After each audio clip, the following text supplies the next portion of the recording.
Dans l'actualité, le lancement à Fadangourma de l'opération de distribution de lampes LED pour améliorer la disponibilité de l'électricité au Burkina Faso. 1 500 000 lampes à diode électroluminescence pour 5 000 ménages à travers le pays et des bâtiments publics de l'État. L'on marque un arrêt dans ce journal sur la connectivité au Burkina Faso.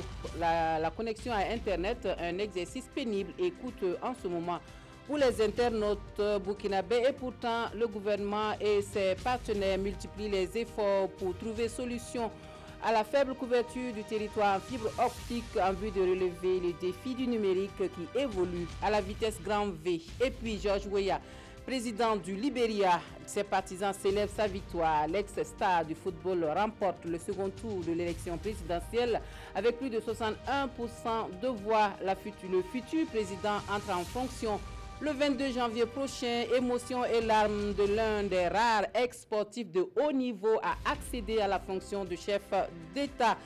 C'est le sommet de ce journal. Bonjour, merci de nous rejoindre pour les informations de la mi-journée. Un très bon appétit à vous qui êtes à table. C'est donc parti pour l'opération de distribution de lampes à diode électroluminescence. Plus d'1 500 000 lampes LED seront distribuées dans 5 000 ménages à travers le pays et aussi dans les infrastructures publiques, et cela en remplacement des lampes fluorescentes jugées énergivores. L'ambition à terme étant d'améliorer la disponibilité de l'électricité pour une maîtrise de l'énergie au Burkina Faso. L'opération initiée par le gouvernement burkinabé est lancée à Fadangourma en présence de Désiré Ilboudo et Mahamadi Ouedraogo. Les activités de l'opération de distribution et d'installation gratuite d'1,5 million de lampes LED au profit des ménages et bâtiments administratifs du Burkina sont désormais effectives. Noël Nataman de Fadangourma est le premier des 500 000 ménages bénéficiaires de cette opération. Il voit ici ces 3 lampes fluorescentes remplacées par des lampes LED plus économiques. Vraiment, je suis très content de l'effort que le gouvernement a fourni pour notre bien-être. Je vous remercie très bien et que ces projets, vraiment, ça continue. Le ministre de l'Énergie rassure que l'opération concerne toutes les villes connectées au réseau de la Sonabel. Elle vise à améliorer la disponibilité de l'électricité et à promouvoir l'efficacité énergétique au Burkina. Ce projet, premier du genre dans notre pays, permettra de réduire la puissance demandée de 20 MW environ avec un investissement différé pour le renforcement de la capacité de production de la Sonabel de l'ordre de 19,9 milliards de francs CFA. Les lampes à diode électroluminescentes LED garantissent jusqu'à 50% d'économie d'énergie par rapport aux lampes fluorescentes ordinaires qui représentent 93% du marché. L'opération va se dérouler en 3 phases, dont près de 395 000 lampes prévues pour la première phase, et des mesures sont prises pour pérenniser le projet. Cette opération est comme le référentiel. Sur la base de ça, il y aura une programmation dans le temps pour interdire les autres formes de lampes énergétivores existantes déjà, pour ne laisser passer que donc des lampes LED, pour qu'à terme, on ne puisse avoir donc que cette technologie. Donc c'est quelque chose qui va aussi s'appliquer aux autres appareils électroménagers, comme les climatiseurs par exemple. Au total, 100 000 lampes devront être installées dans la région de l'Est d'ici à fin 2019. Au département de la santé, c'est l'heure du bilan et le compteur affiche pour cette année 94% de taux d'exécution du budget de l'État, gestion 2017, la gratuité des soins, les réalisations d'infrastructures sanitaires et les marchés publics. Le point est fait par les acteurs de la dépense publique. La rencontre de Manga a pour but d'annoncer donc les couleurs pour 2018. Adama Giti, Aruna Mari. À un pas de 2018, ces acteurs de la dépense publique du ministère de la Santé évaluent le chemin parcouru en 2017. L'exercice qui se déroule à Manga se veut une introspection afin de trouver les meilleurs remèdes pour la santé des populations. Au 30 novembre 2017, nous avons un taux d'exécution global des dépenses engagées visées de 94,5%. La rencontre des gestionnaires consiste à maintenir un cadre de dialogue entre les acteurs de la chaîne de la dépense publique. Et ensuite, c'est de voir dans la mise en œuvre de la politique de la gratuité les goulots d'étranglement avec la CAMEG. Et en troisième lieu, nous allons profiter des responsables de programmes qui ont été nouvellement nommés pour faire le point et renforcer un peu les capacités de ces responsables de programmes-là. Pour le gouverneur de la région du Centre-Sud, la rencontre est un pas en avant pour l'efficacité de la dépense publique. Les échanges sont résolument tournés vers les chantiers du département. Nous savons déjà que nous avons la question des investissements qui nous tient à cœur. Il y a des PPP qui sont annoncés et sur lesquels nous fondons beaucoup d'espoir.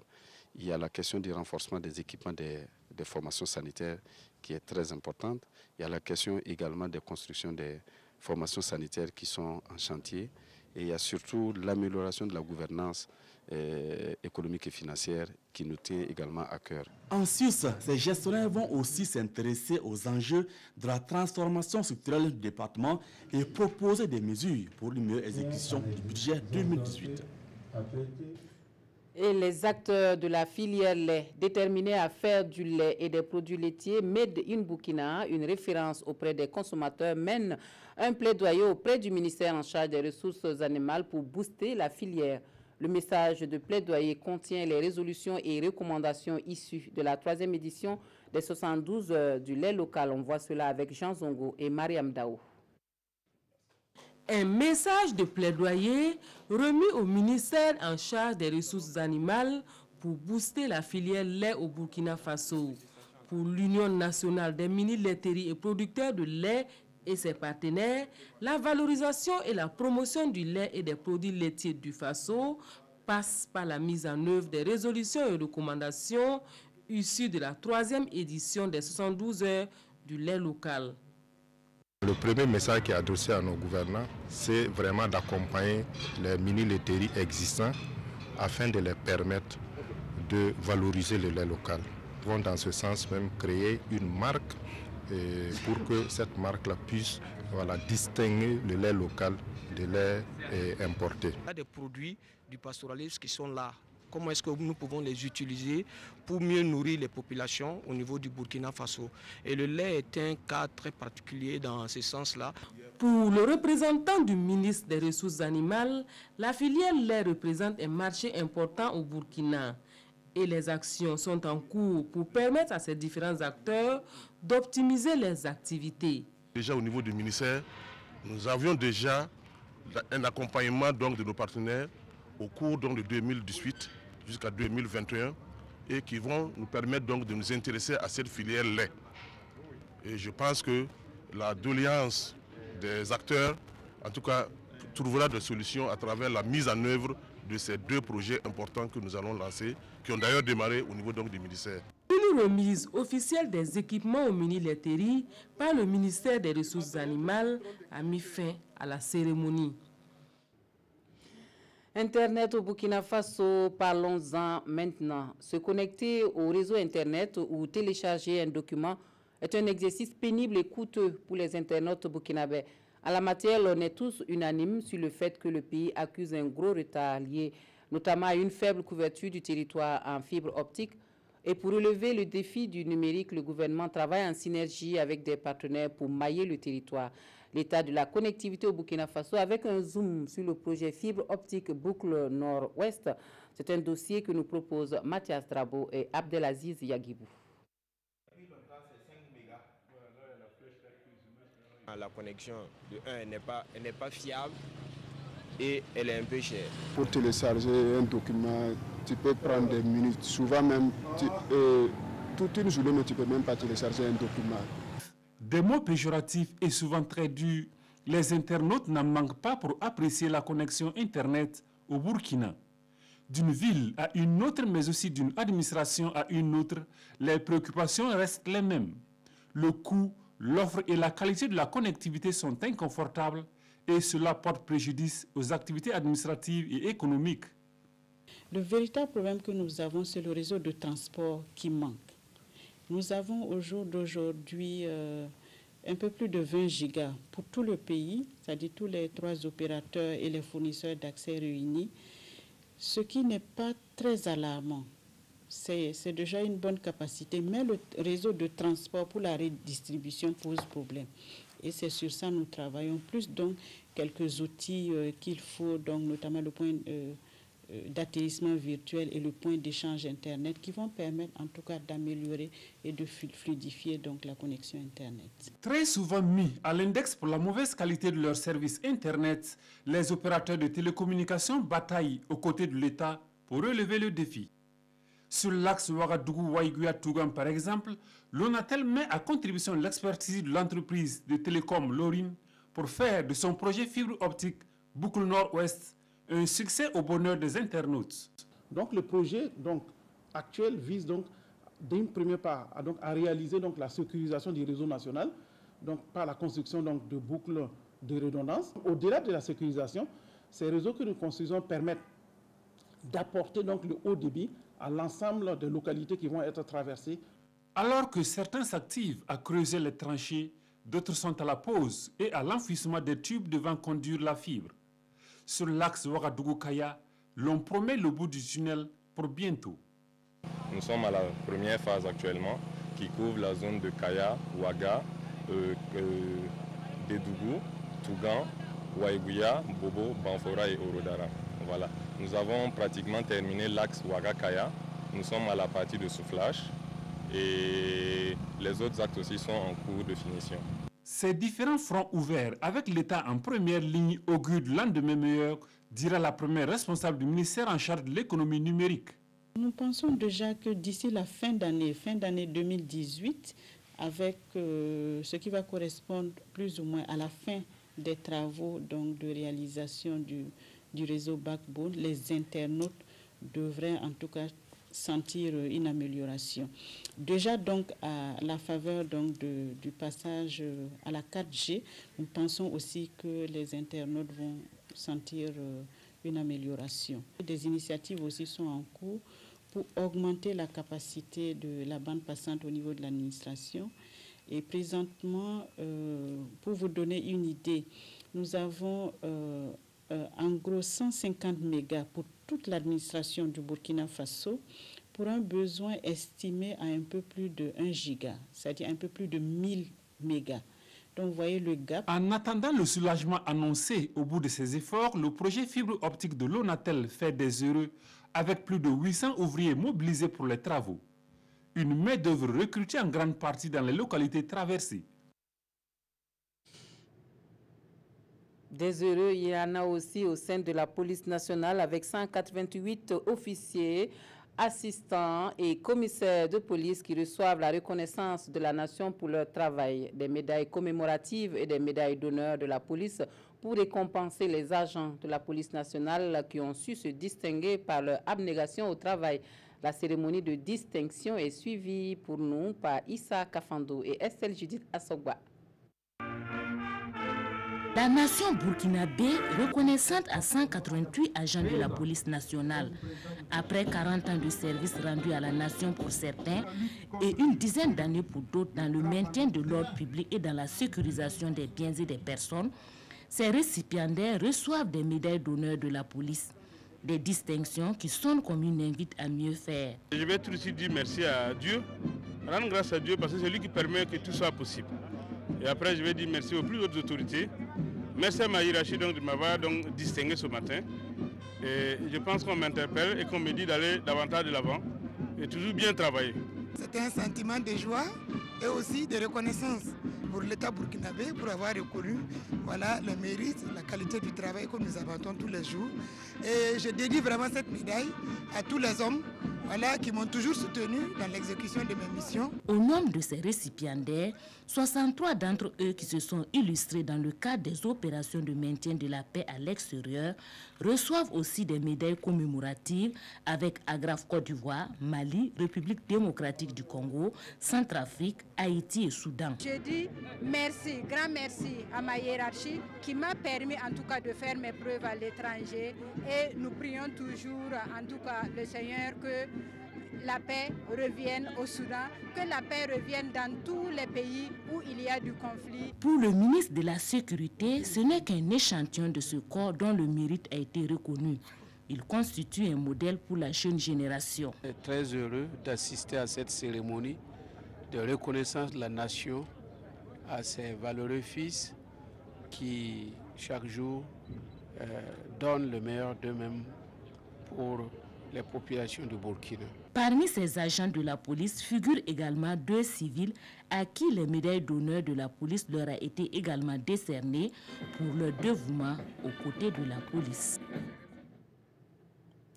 L'Association des scouts du Burkina Faso tient son forum national à Ouagadougou autour du rôle et de la place de la jeunesse burkinabé dans le processus de développement national.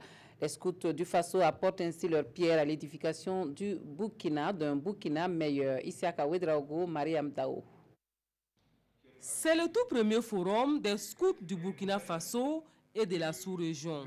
Un cadre d'échange, de renforcement de capacités et d'enseignement pour les jeunes sur leur rôle dans le processus de développement. Ce forum va au-delà de la lutte contre l'incivisme. Il permet aux jeunes de pouvoir se rendre compte qu'ils ont un rôle moteur à jouer pour leur propre épanouissement, mais aussi pour celui de la jeunesse en général, du pays en général.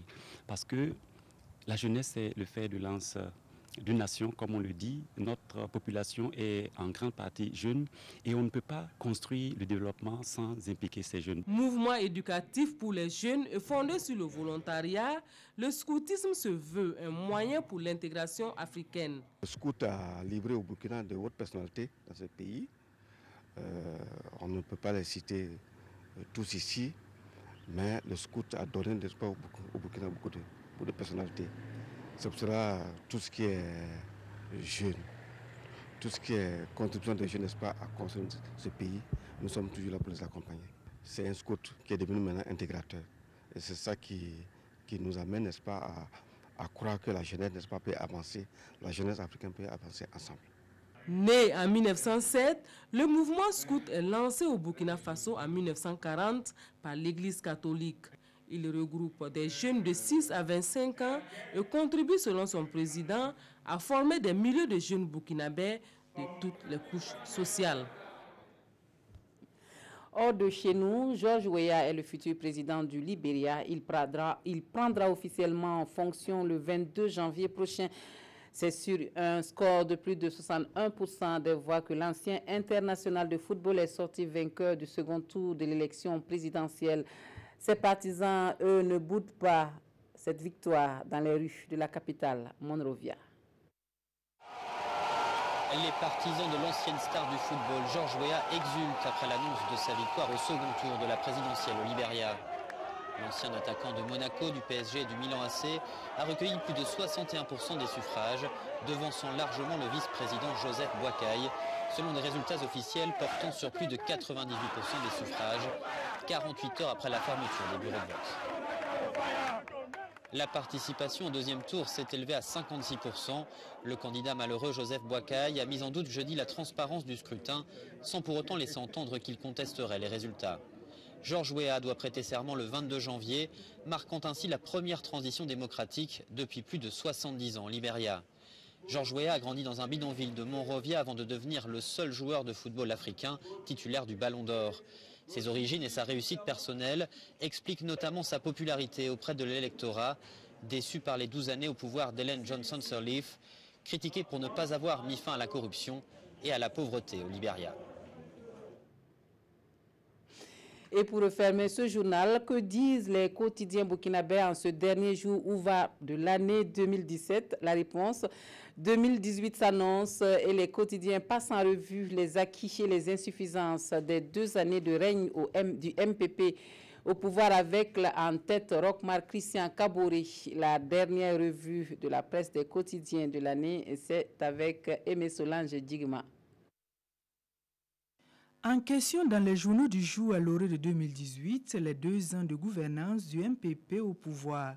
2 années après la rupture que les Burkinabés ont appelée de leur vœu, voire de leur vote, laquelle césure a été promise par le pouvoir MPP, le Burkina confine à un pays albatros, dira aujourd'hui au Faso.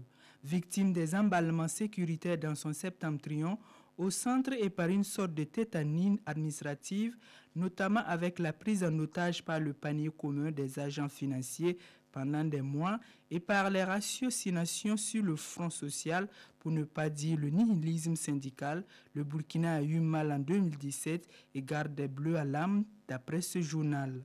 Et pourtant, réplique-t-il, le président C130 carbure fort. Aujourd'hui, au Faso trouve que les choses ont bougé, parmi lesquelles il y a la sauvegarde des grands principes démocratiques, le dialogue comme une valeur cardinale, la gratuité des soins pour les enfants et les femmes enceintes, l'accalmie avec la Côte d'Ivoire, les infrastructures routières qu'on ne mange pas selon Kidam, mais indissociables du développement d'une nation.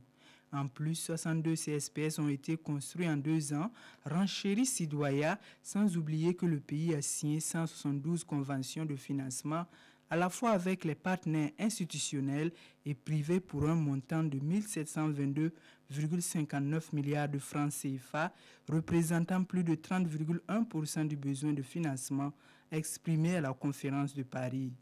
Que des acquis, mais des acquis qui cachent mal des insuffisances, rétorque le journal Le Pays, notamment le grand défi sécuritaire qui reste à relever, des dossiers encore pendants comme ceux de l'insurrection populaire et du putsch manqué de 2015, le front social constamment en ébullition avec des grèves et mouvements d'humeur et de revendication, sans oublier les mauvaises pratiques de l'ère Compaoré. Bref, c'est dire que la rupture tant annoncée tarde encore à voir le jour d'après Le Pays. 2018 sonne donc comme le moment ou jamais pour le président du Faso de donner un second souffle à son action à mi-mandat, relève l'observateur Palga, si bien sûr il veut avoir des chances de voir son bail de Kosiam renouvelé. Cela dit, bonne fête de fin d'année, mais allons doucement, suggère Le Pays. Et voilà, on s'arrête ici pour les actualités de la mi-journée. Merci de votre attention. Un très bon après-midi à tous et à toutes.